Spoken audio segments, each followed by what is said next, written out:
It is no surprise that real estate investment is the way to go. It is the best way to build wealth and at the same time to build your personal net worth. However, I keep hearing all kinds of stories out there from people who have done really great with them to people who have done not so great.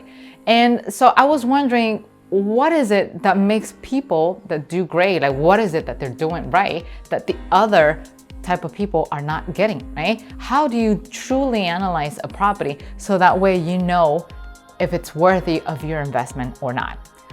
If that's the dilemma that you're facing today and you're looking to learn more about it, well, you came to the right episode because we're gonna cover that today.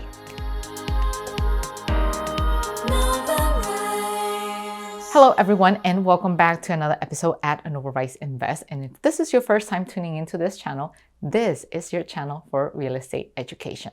So today we're going back to basics, right? We're gonna learn all about real estate and how you can actually analyze the numbers, or how you can analyze whether this house that you're looking at in front of you is or not a good deal for you, or if it's a good investment for you, right? So what we're gonna do is we're gonna go straight to the board so that we can make your learning a lot easier. So over here, what's the first thing you always have to check, right? And I'm sure this is not a surprise for you because you've seen it all over in HGTV. It's always location, location, and location, right? So that's the very first thing you want to take into account.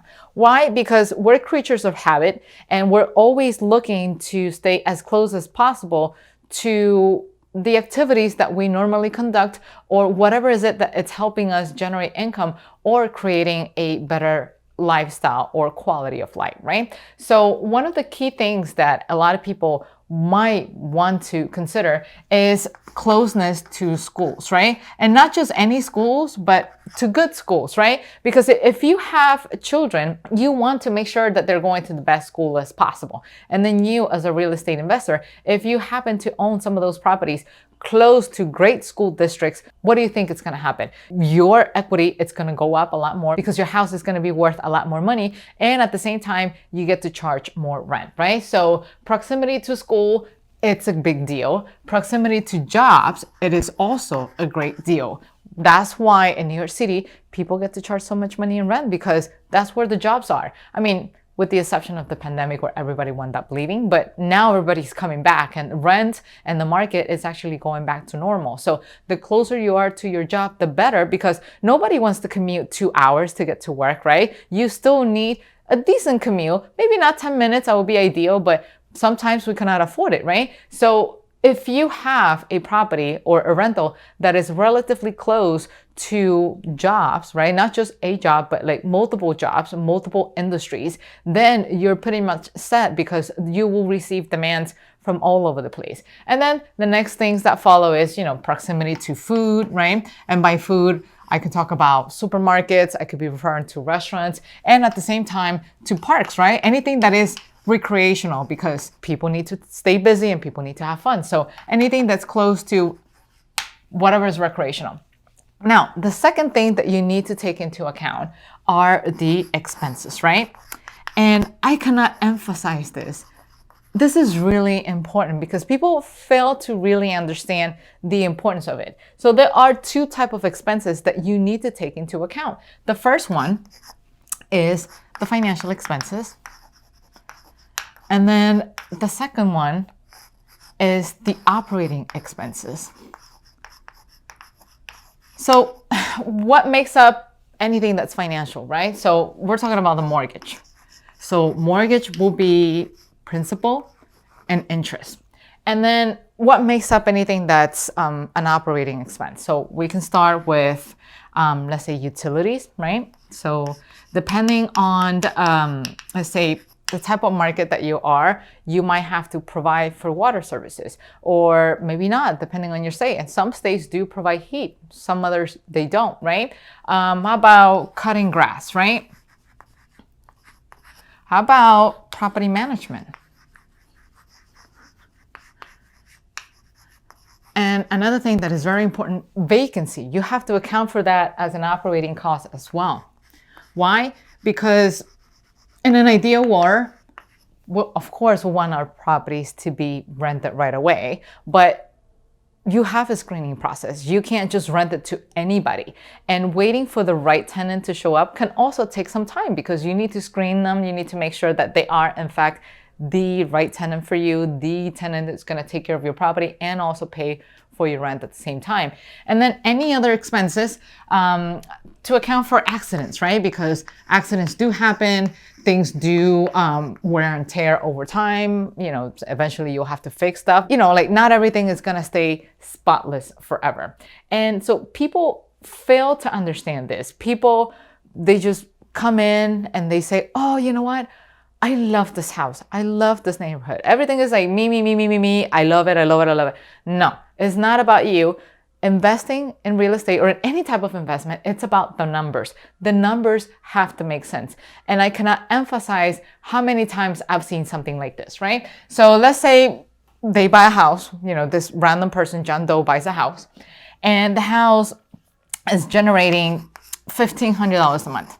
That's all you can generate. That's all the market is willing to pay. Hey, you can have the most beautiful house in the block, but if the market is not willing to pay for it, you have no other choice other than, you know, bring down the rent, right? So let's say the most this person can get is $1,500. And then they did their financing and it turns out that the mortgage is $2,000 a month. Wow, that's pretty bad, $2,000. That means that out of the rental income that you get to charge every month, you still have to put $500 out of your pocket just to make sure you got the mortgage cover up. And some of you might say, but I don't see what's the big deal. I don't mind paying $500 out of my pocket because it is my investment. It's going to be my retirement plan. I'm building equity. This is something that is for me. Yeah, but not really. Why? Because unforeseen circumstances can happen. You can lose your job.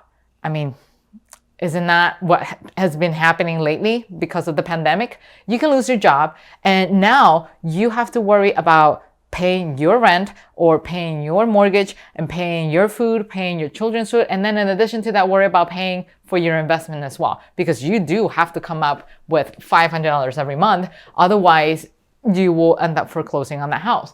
And worst case scenario, what happens if you lose your job? And then what happens if your tenant also loses their job? Now, instead of worrying about $500, you have to worry about $2,000. You have to worry about putting all that amount of money coming up because you didn't get to save before. So that means you don't have any reserve money. And in addition to that, now you're responsible for paying $2,000 and maybe having to pay for an eviction as well. It's coming quite costly. And I cannot emphasize, I've seen this happen so many times because people buy with their emotions. People buy with, this is how I envision myself. Look, I'm not saying that you have to have the ugliest house in the block or like a dungeon. You have to obviously provide a house, a property with livable conditions. Nice roof over the shoulder, stable, no plague, no roaches or rats running around. A nice house. Let's just put it this way. If you don't even want to put your mother-in-law in that house, that is probably not the right investment for you, right? You have to make sure that it's in livable condition so you can sleep at night by placing somebody and making sure that they are safe in there as well, right? So this is not the right way to go about it. The right way to go about it is as follows. But before I do that, if you're enjoying this episode, do not forget to hit the like button right here at the bottom so you can help this episode rank and help others like you who are looking for information of this kind. And if you happen to know somebody who might get a great use out of this video, feel free to share the love and send this episode their way. So now back to the board. This way doesn't work and this way doesn't work. Let's just start all over. Go out and do our market research. Go out, find out about all the expenses that you need to include in your calculation. And then let's say you found the place. You found a place where you can get the highest amount of rent as possible. And at the same time with a great offer so you can also reduce your monthly payment. You worked on your credit and you've also got a house that, you know, is relatively cheap. So let's say in an ideal scenario, you got a house where you can actually charge $2,500 on rent, $2,500. And you know, you got a great deal in the house, you also worked on your credit, and your monthly payment for that mortgage is $1,500. Now we're talking, right? So $1,500. So when you take this financial expense and you come here and you do the math, right? That means you will be left with $1,000, right? Because 2,500 minus 1,500 is 1,000. And then you gotta make sure that these 1,000 will be enough to cover the utilities for that month. Usually ranges from $60 to $100 a month. Grass services, sometimes they charge that on a quarterly basis. Property management, which is usually 6 to 12% of the rent, depending on the state that you are. And then, of course, like I said, you have to account for vacancies because you can't just rent it out to whoever just shows up in your door, right? And that screening process, so to speak, takes time. It takes at least 3 weeks, sometimes even 4 weeks, depending on how long they take to pull the paperwork together. And then, of course, you have to account by accident.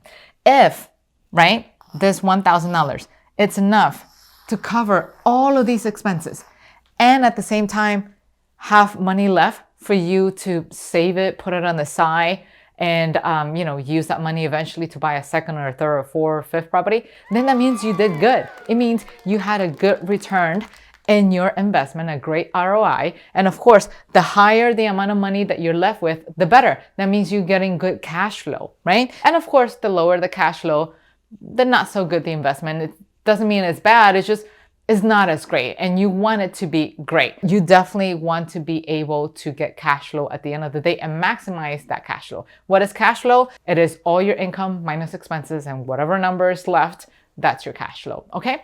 So I know this was great. There's probably a lot of information and you probably have a lot of questions. You're probably wondering, yes, okay, in theory, it makes sense, but how do you put all of that together? How do you actually go out and do a research? How do you actually crunch all of those numbers together? Don't worry if you are wondering about that, because right here underneath, you'll see a link, and that it's going to be a link that's going to take you to a free webinar. And that webinar was created specifically for you to help you get all of this done and a lot more.